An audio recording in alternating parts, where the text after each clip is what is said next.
But really, 27 rankings, they are going to be released today, which is Monday. This is obviously going to be out on Wednesday, so by that time you'll already see it. But we're going to talk through the rankings and kind of coincide it with the Illinois State games. Some big news and notes from the Illinois State games in the 27 class. But I think the first thing we forgot to mention last week, and it kind of goes with the All-American game coming up here in a few weeks in Miami. Landon Tomey and Ethan Bass will both be representing the 26th class from the state of Illinois, and then Caden Wozniewski will represent the 27 class from Illinois. And then actually Sebastian Wilson, too, formerly at Lane Tech, now down at IMG in Florida, will be at that event as well. And just, we talked a lot of 2026 rankings last week too, Gavin, and you mentioned Landon Tomey and Ethan Bass. They're the top two prospects in that 26th class. Like, we talked about the rankings. We didn't really talk about them. I feel like we talk about Landon and Ethan quite a bit. Landon's going to Tennessee. Ethan's going to Wake Forest. They're the top two prospects in that class. But, like, I think what's really unique about those two guys, too, when it comes to Illinois is they factor in heavily at the top of that 2026 national board. They're right next to each other in the top 30. Two high level national prospects that obviously are going to the All-American game. That kind of speaks to how good we think they are, but should get plenty of buzz this fall and into like the next MLB draft cycle. So two guys that should be really fun to follow. Yeah. So do you guys want to kind of get into some of the, I guess, your biggest risers or some names you wanted to talk about? I mean, I'll let you guys kind of spew on some names if you have anybody.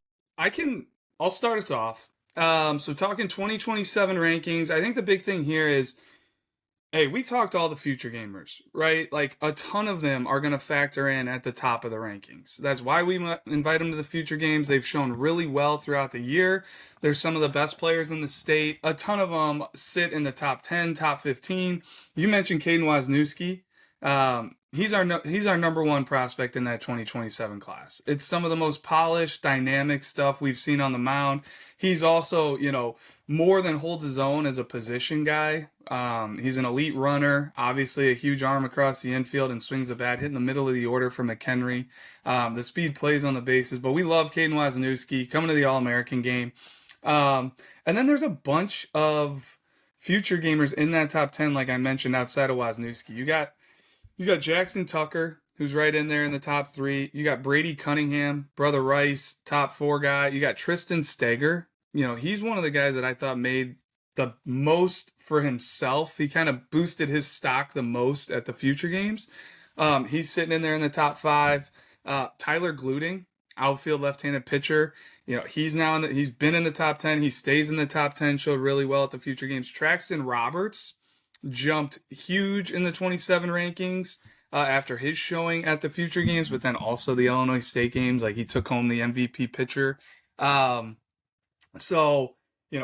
Roberts sitting firmly in the top 10, and then Andrew Talbert as well. Guy we've long known, showed huge tools in the past, did some showcases, got out to see him a little bit this spring at Byron, and then he comes to the future games, and I thought he turned a lot of heads. The way he played the game, the tools, the at-bats he took, loved him in the dugout. He's another guy here that's rising into the top 10. So just kind of want to put that out there. And then, yeah, there's a ton of guys to mention. I know you guys will have a lot of guys on your list. Just going to get one off the, kind of get us going here. But Quinn Rooney, Bennett Academy, made a big push. We talked about him with the future games as well. So we don't need to totally go into, him as a baseball player, but he's up to number 11 in this update. And he's a guy we've talked on at length. Like, there's a ton to dream on with Quinn. There's a lot of present ability as well. I think number 11 right now is a really good spot, but it wouldn't shock me if he just continues to steadily climb up. And by the time he's a senior is getting, that pro attention. So we'll see, but high on Quinn Rooney, and he's making a big jump here and up to number 11 in the state. But I'll open it up to you guys. I'm sure there's a lot of names to get to here. Yeah, I can hop in. I think the first one that I feel like we need to mention is Parker Roop. Just a consistent winner in front of our staff all summer long, really, and especially at the state games. Like, a lot to like with him. Even like Cooper Trinkle over at Indiana, they saw him at a couple tournaments, and he kind of texted us like, not even prompted. Like, I don't even think we mentioned him to him. He's like, I like this kid. So it just kind of was good to get that, like, reaffirming that our eyes are correct and we're seeing, we're all seeing the same thing. But love the left-handed stroke. A lot more to come there physically. But he does have some juice. I saw him leave the yard at the state games. And he's a good defender. But yeah, just someone that has to be brought up, just consistently performed for us. Yeah, and I'm trying to find it here. I got it. So he was at 48. He's climbing over 20 spots up to number 26. And I wanted to jump in. I kind of raised my hand to you guys as I heard you bring up Parker Roop, because I had him and Cole Brent grouped together. They're both at Normal University. They're two high-level 2027s. Cole Brent kind of tore it up all summer in our looks. Left-handed hitter with a ton of athleticism, some twitch. Showed well at the state games as well, and he's making a big rise. Like, to me, he's a guy that if you're looking for athletic left-handed hitting outfielders, Cole Brent should be towards the top of your list, and I want to make sure I have him right as well. He's jumping from number 82 all the way up to number 46. Normal University, just Bloomington Normal in general, has a ton of guys to, mention coming up through the woodworks in a bunch of different classes, but those are two 2027s there for the Pioneers. Right above him, Desaris Mackmore Jr. out of Marion Catholic. Listen, this kid's been kind of on like a steady rise for our staff. Came to the Chicago preseason ID. Hammett, he showed well for you there. I see him in the spring. Shows really well for me there. And then he hit all summer at all of our tournaments.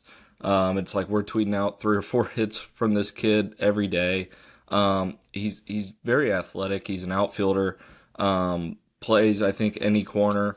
Profiles there nicely, but that's one guy who's jumped about 30 spots now. He's up to number 25. He was 54 last update, so wasn't at the state games, but man, the way he produced all summer in front of our staff was really impressive. And then I'll hop in here, I guess.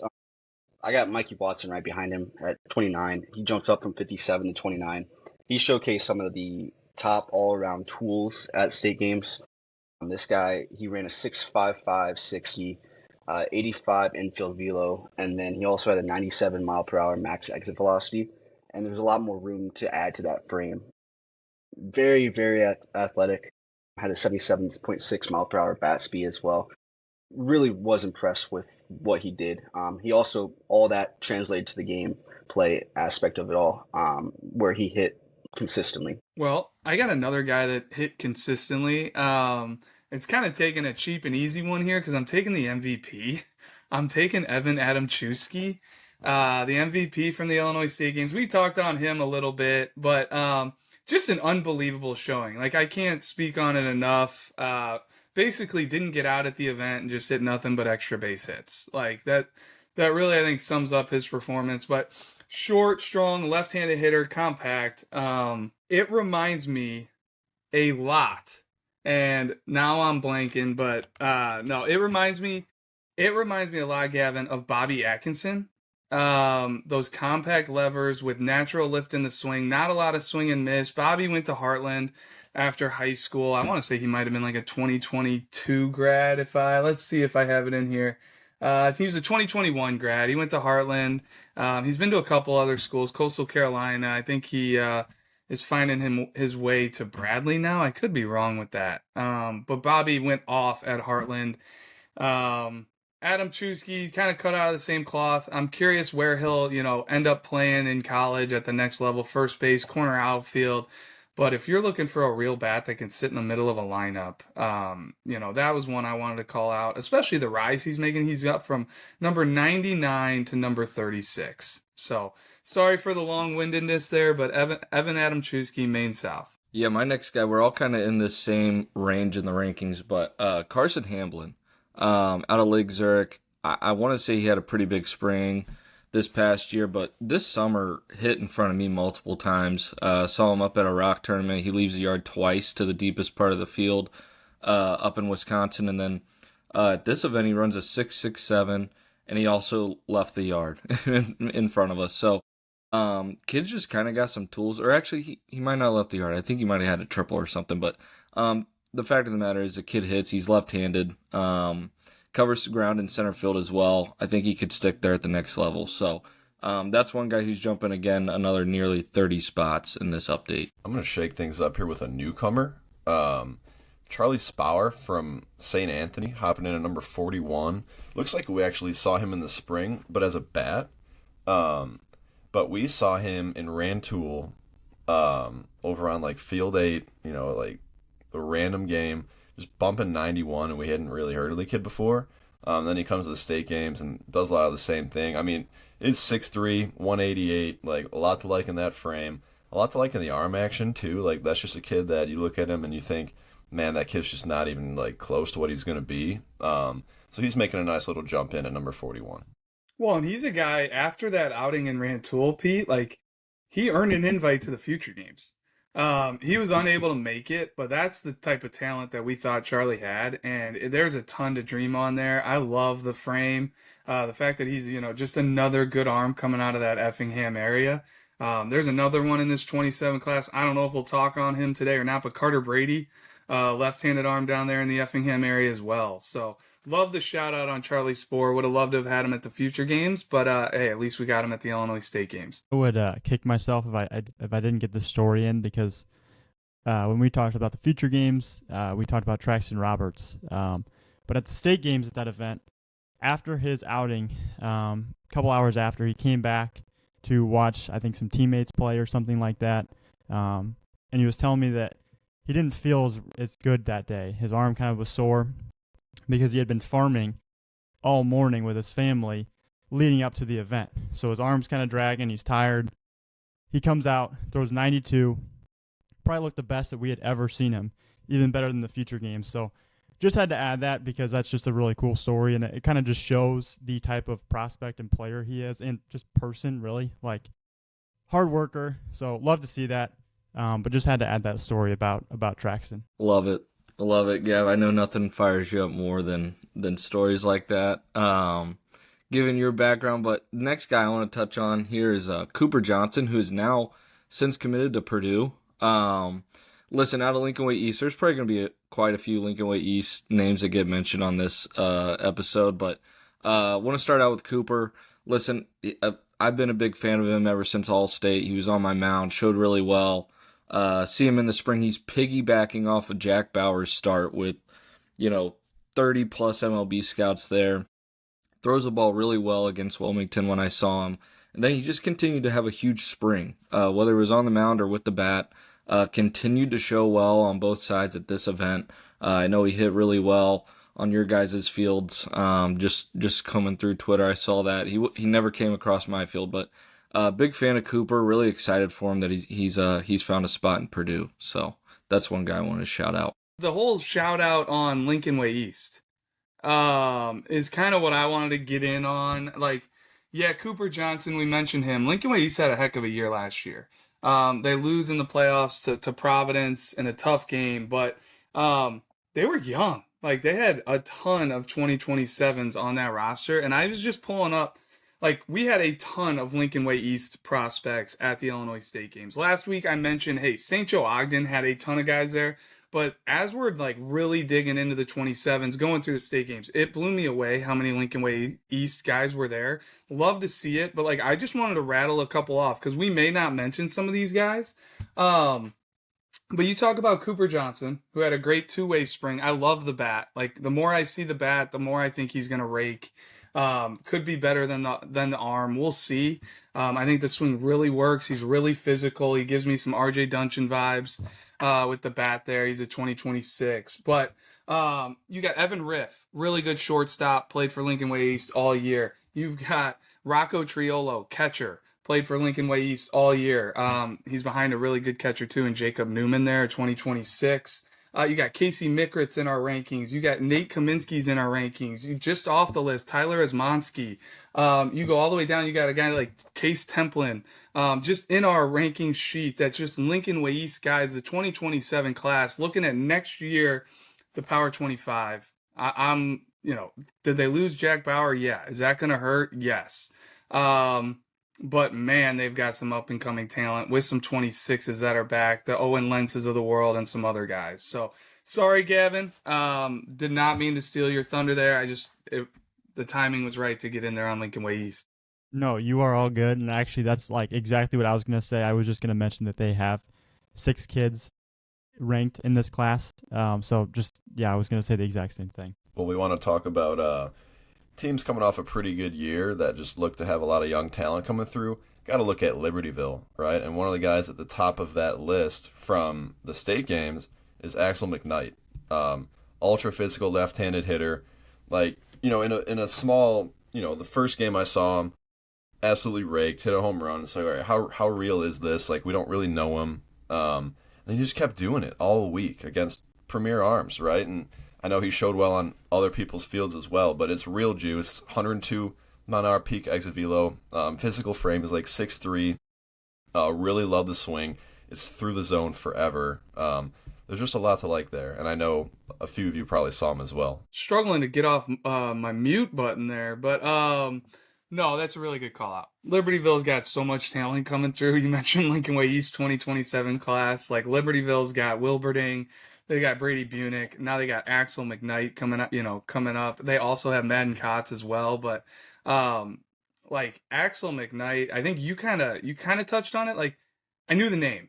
I've been hearing the name. His program has talked about him. They really like him. They liked him for years. He's behind a lot of guys at Libertyville. I had never seen him in game, I don't believe. And the realness in game blew me away. The way he got to his power, the swing, like that's a guy that can jump right into that lineup and make an impact for Libertyville next year. Like they didn't lose anything with the likes of losing Quinn Shambo and all these other guys that they lost in that lineup. But yeah, where'd he jump in at? I think we have him slotted now at number 45. Yeah. So he's a top 50 kid in our rankings, and definitely another. I feel like we mentioned a lot of left-handed hitters already with Evan Adamczewski, Carson Hamblin, Parker Roop, Cole Brent. Hey, throw Axel McKnight in that mix as well.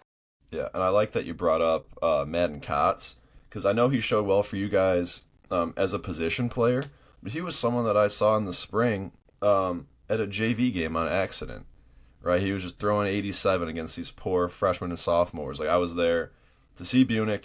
Game kept getting pushed back, so I got there way early. Was just watching a random JV game, and there's also Weston Wizakovich, which is a 2028 catcher. That's going to help that lineup as well. So just young talent for days. And Libertyville shows no signs of slowing down here. Another left-handed bat that I saw for a little bit throughout the state games was Brandon Beasley from Oak Park River Forest. I saw his round of BP, and I thought it was just really easy, loose, like power. He's got like an athletic, pretty strong frame. You look at the numbers, and it's like 101 exit velocity. He averaged 92, like a 704 runner. I know he homered in game, it looks like. But just thought it was a really good left-handed hitter, 6 foot, 202-pound frame, and just a guy that I mean he rose in this update. What's he at now? Like, let's see, trying to find it here. 68 is what he's up to. 101 to 68, so big jump for Brandon. Yeah, Brandon showed really well on my field. Just hit. Really interested to see what he can do for OPRF this spring. That's a team that lost quite a bit of seniors this past year, whether, Timmy Lurk, Brady Green. So there's definitely going to be some at-bats to be had for the Huskies. So excited to see what Brandon can do this spring. But I'll throw in one more left-handed hitter since we're on the topic. But Landon Clements, him kind of on that same wavelength you were saying, off a really young team this past spring. But, I'll keep the name anonymous for now, but had a Fox Valley coach tell me when I went to see them this spring that, hey, that's the best hitter in the conference. So ton of respect already in that conference. As a sophomore this past spring, I think is really impressive, and I think says a lot about Landon. He showed well for us this summer at a couple tournaments as well. So excited to see what he does this spring. There's now a vacancy at shortstop for McHenry, so curious to see if he fills that, or hey, maybe they continue to stick him at second base, or maybe he's more comfortable. But that's one guy who's also moving up a few spots in this update. Yeah, be hard for me to think he won't be at shortstop next spring. And he really impressed me at state, just with how hard he played, the run times I was getting on him. He can really move, and there's only more physicality to come in Landon Clements. Langston Booth, like, kind of along the same lines as some of these other guys, like maybe the Charlie Spowers of the world, or Spore. I don't know the right way to say it, Charlie, so apologize if it's incorrect. But Langston Booth was a guy we didn't have like a ton on. We knew he was good enough to be at the Illinois State games, but he comes and it's a long levered frame and he's up to 90. Correct me if I'm wrong there, but he was hovering around 90 throughout much of his outing.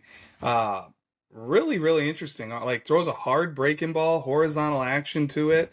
And he jumps into the rankings for the first time at number 50 here. Loyola Academy, they should have some arms kind of to watch out for next year in the spring. That should definitely give some teams some trouble. But that's just a name that, at least for us, like, we're going to continue to follow Langston, and he firmly put himself on the board as, like, this is a must-know name. Yeah, and it's really interesting with him. I remember we saw him at, I believe, the Schaumburg Stadium a summer or two ago as a two-way, just at one of our events. Very raw, but, like, very interesting. So I remember, like, kind of, like, making a mental note, like, all right, we got to check in on this kid in a year or two. Saw him in Rantoul maybe that same summer, same thing. Really physical, kind of raw. And it's like, that's what you love to see. Like, it's starting to click. And it seems like, you know, his best days are still very much ahead of him. Did you reel in these football stats, Kevin? No, sorry, but I'm going to get in here anyway. Lucas Beatty from Normal Community. We were talking about normal kids earlier, Bloomington Normal kids earlier, and I should have mentioned him then. But just he wasn't at the state games. I assume it had something to do with football. He was a very interesting defender at the Central Illinois Open. I saw him a lot in the spring. He was playing third base at times for the Ironman. But I really liked the actions defensively up the middle at that Central Illinois Open, but also defensively behind the plate too. It was really interesting. I think at short, he kind of reminds me of his brother Kyle with the actions, just the way that he moves. Really interesting glove. Like, it's very confident. Pretty good arm across the diamond too. And then at the plate, again, very similar to his brother, right-handed hitter, kind of a compact swing. But I believe he's also a linebacker and quarterback. I'm trying to find the stats for the Ironman football team, but again, his brother was also a pretty good quarterback. He's now at North Central playing football for them. But I'll see if I can dig anything up on him. Tyler, you got to get in here. Yeah, I want to throw a battery out that I think is going to be really fun to watch the next 2 years out of Prairie Ridge. Owen Satterley and then Beckett Bressman. Owen Satterley at the state games, I thought showed a pretty legit changeup for a high schooler. Was getting a ton of swing and misses on that pitch, and I feel like in high school that's a really hard pitch to have and establish, especially at an event like this. It'd be so easy to come in, just throw a bunch of fastballs and try and spin off breaking balls, but the confidence he was showing in his changeup really stood out to me. And then Beckett Bressman wasn't on the same team at this event as Owen, but a catcher I would think Owen loves having. The last game of the day at the event was just really working his tail off behind the dish, blocking up everything. Really like the way he receives as well. So, I think, yeah, he posted a 184 to 188 pop time during the workout portion at the state games as well. So that's just two guys I think are going to be really fun to watch the next 2 years up in the Fox Valley for a really good Prairie Ridge team. And Bressman really established himself for me. Highly athletic, big-time motor behind the plate. Probably would be a joy to coach one of those guys. But Dane, you got a guy in here. There's a name I was looking at, and I was wondering if it was going to be the same name you were going to mention, because it was a two-way guy that we talked a lot about from the state games, and you had gotten some looks at him in the playoffs. And I'm going to put you on the spot.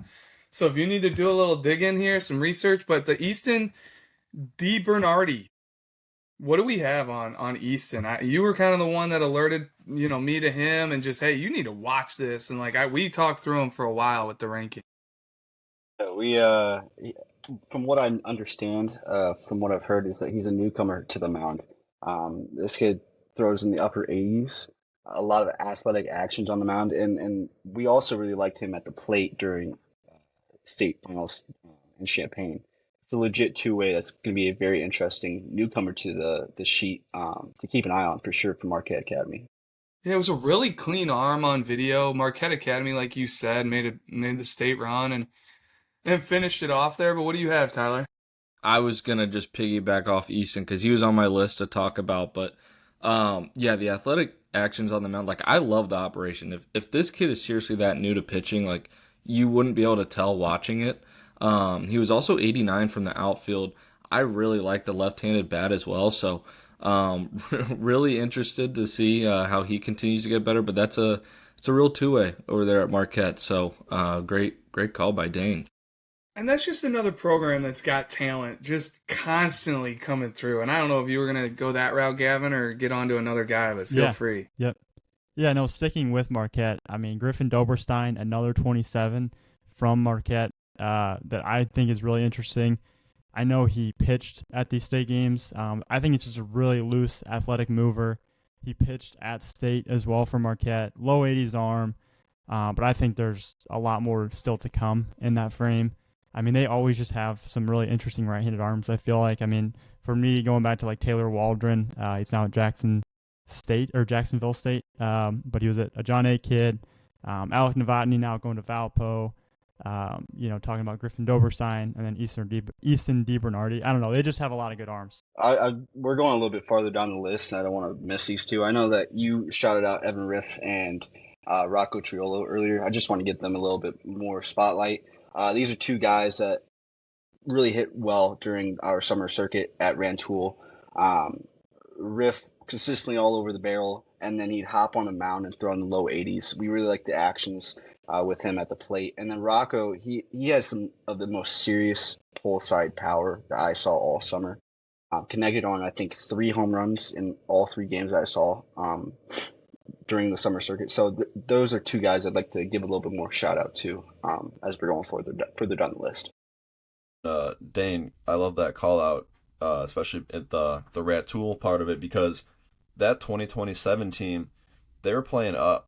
The 2 times we saw them there, they were playing against 26s both times, so they were doing it against older arms, which is kind of the beauty of like the state games too, is like you're playing older kids, they're kind of all meshed together. So it was good to see them do that against like, older, more premium, talent. Well, I got plenty of guys, but go ahead, Tyler. I'd like to hear who you have. Yeah, I want to shout out a couple guys just before I have to bounce here.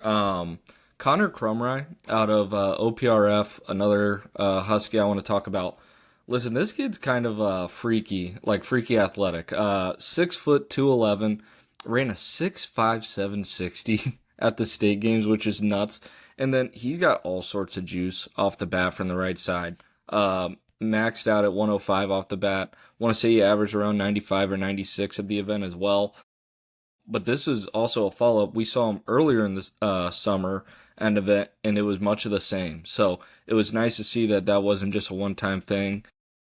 He came to the state games and backed it up at a very big stage. Real quick, Simon Rose out of Highland Park. This is a guy who's now entering our rankings.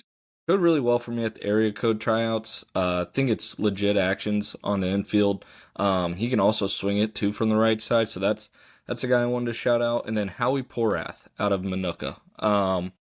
Really picked it at third base at the state games. Was making play after play over there. He's a left-handed hitter who can swing it as well. So just a few guys I want to throw out real quick before I turn it over to you guys for the rest of the pod. Yeah, I love the Howie Porath call out. I think that kid has some of the better bat-to-ball skills that I've seen. I mean, it seems like all the kid did was hit, and this was going back to like the fall of 2024.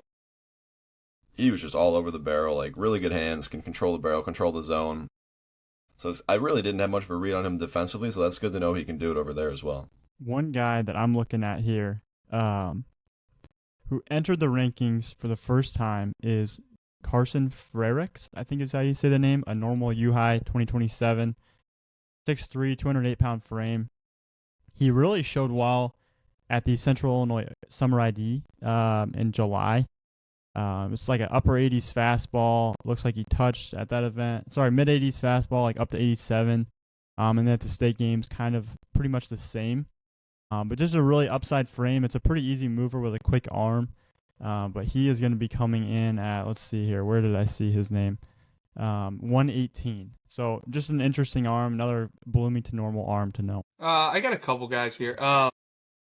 2 left-handed hitters that I wanted to touch on.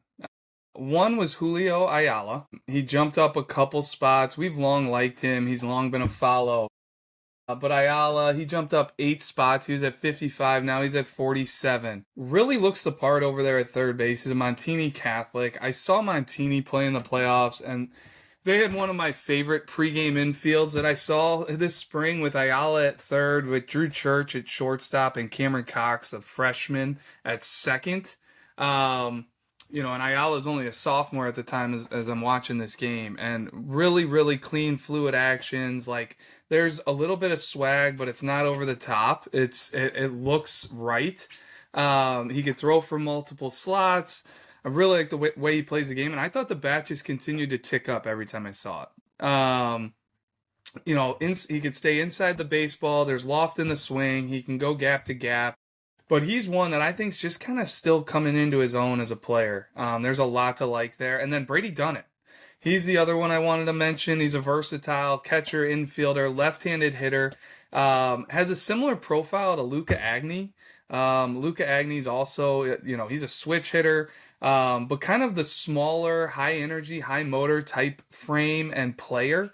With really clean swings that stays on plane, on time, on the barrel. Like Luca Agni, when I saw him play earlier this summer, everything was on the barrel, playing super hard, really, really competing. And that's kind of what I saw to Brady Dunnett.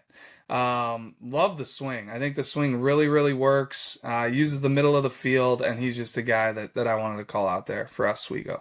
Yeah, those are two guys I had on my list as well. And adding on to Ayala, I thought his at-bats at the state games in front of me were, like, some of the best I've seen him take. Like, seemed very confident, attacking early in counts. Like, I know maybe in the spring he was kind of struggling a little bit just from, like, the read I got, maybe a little unsure of himself, but it seemed like he was kind of over that, and he was, feeling himself a little bit, very confident, good swings, good swing decisions as well. And then sticking on the topic of Montini 2027s, Johnny Louise is also jumping about 8 spots. He's in the mid-70s. Let me see, what's the exact number are we at, Johnny? He's at 67 now from 75. He's a corner infielder, also a football guy, I believe a kicker. I saw something about him on Twitter the other day, but really physical right-handed bat, another one that just lives on the barrel. I like the way the swing works. There's real juice in there, and just has been a steady defender over at third base every time I see him. He would have been one that would have probably added to that infield defense for Montini when I went to watch him play, but he was starting on the mound. Okay. So I didn't get to see him do pregame infield, but man, they had plenty of infielders over there at Montini this year. But love the Johnny Louise call out. I was gonna call out a left-handed arm here, Grayson Waters from OPRF, Oak Park River Forest. Like Grayson, I just wanted to pull this up because I didn't want to BS about the numbers, but he's been up to 86. He's 6'4", 180. And he's coming in here. He was at 73. He's going up 1 spot to 72. Like, he's a guy that there's plenty of other arms that maybe currently throw harder, maybe have more dynamic stuff, but man, is there a lot to dream on with Grayson. It is a low effort, fluid delivery, clean arm stroke. And I just think this is a guy that if you're a school out there that's maybe looking for an under the radar guy, somebody that's, kind of bound to pop at some point, take a look at Grayson Waters. It's only going to get better. He's a guy that threw really well for Tyler, I know as well. But that's just the name I wanted to shout out. Yeah, I got a newcomer to add to this conversation. That's going to be Josiah Patterson. He showed really well on our field during state games. This is another guy that has athletic actions on the mound. He was 85, 87 with a fastball, 74, 77 curveball, 72, 74 slider, and had an upper 70s changeup. Electric showing during state games, and just going to be a guy to keep an eye on for Kenwood. Yeah, and I'll jump in here with Connor Fox from Mount Zion. Pretty interesting frame, 6 foot, 161 pounds, up to 87, it looks like, at the state games. Kind of a shorter arm action, but looks like he had a solid outing there at the state games. And then kind of similar, another Central Illinois guy, Graydon Leonard from Gibson City. He was at the Future Games for Team Select, but then also came to the state games. A guy that's like, low 80s with the fastball, kind of touching 85, 86 maybe, but again, just another really easy mover. and like the athlete, like the frame, 6'1", 185 pounds. Still my guy. I was going to get Connor Fox. But no, he was on my mount at the state games. Threw it really well. I thought the fastball came out good. The arm action, like you said, is kind of short, but it's also a little bit deceptive. It's kind of got like a lower release height. But fastball came out good. He's got a bullet-type slider that can be a swing and miss pitch in the future. And like you said, he was in the upper 80s. Athletic build, too, is just like you said. So definitely more to come there. I have two guys I want to shout out. One of them you are familiar with. You saw him this spring. It was the first time we had seen him. I've got Jaden Barrage and Dominic Talaga on my list here as kind of the last two guys I wanted to talk about. There's plenty of others we could go in on. But Jaden Barrage, Geneseo, he's now at number 110. Outfield, third base, but he's athletic. Like, plays multiple sports for Geneseo. The video that you had in the spring, I loved. Really, really looked the part, standing in the box. And then he was on the barrel at the state games, still very interesting. I want to see more. Like, I want to track some more in-game at-bats on him, follow him, because I think the sky's the limit when you start to factor in the athleticism, that he's a multi-sport guy. It's consistently on time at the plate. It was a lot of, like, pull side ground balls at the state game. So I'd like to see him, go a little more gap to gap, elevated contact. But man, is he interesting. And then Dominic Talaga, super interesting showing a couple weeks ago at the Last Chance Summer ID. In my opinion, he was one of the top prospects there. I thought he took a really dynamic round of BP. I love the swing.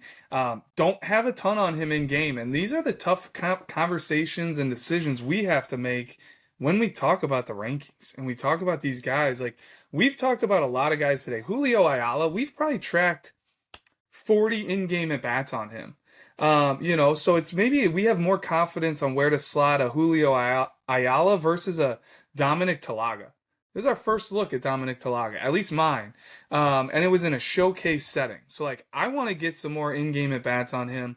But regardless, like, the frame is right. He runs good. The swing was really interesting. And he's at number 112 here in this kind of updated rankings. But he's a guy that, man, it could go either way here moving forward. I could see him shooting up the list as we get more in-game looks on. Yeah, I know we could do this all day, but I'll cap it off with one more guy. Anthony Farina, a left-handed pitcher from Lockport. He was also on that same team as, Rocco Triolo and Evan Riff. Just kind of a bulldog, like a competitor. Fill up the zone with 3 pitches. He's low 80s. I just love the way that kid pitches. Like, he is not scared of anyone. He'll just go right at you. And he had a lot of in-game success from what we had seen in the summer. Yeah, and then my final guy I'd like to shout out is Carter Lippens at Dunlap. Dunlap, it seems like they're going to have an arm barn going into next season, and it's going to be one of their top arms to keep an eye on. Guy popped an 88 during sectional play in the spring. It's going to be a guy, athletic movements on the mound, a guy to keep an eye on for sure going into the next season.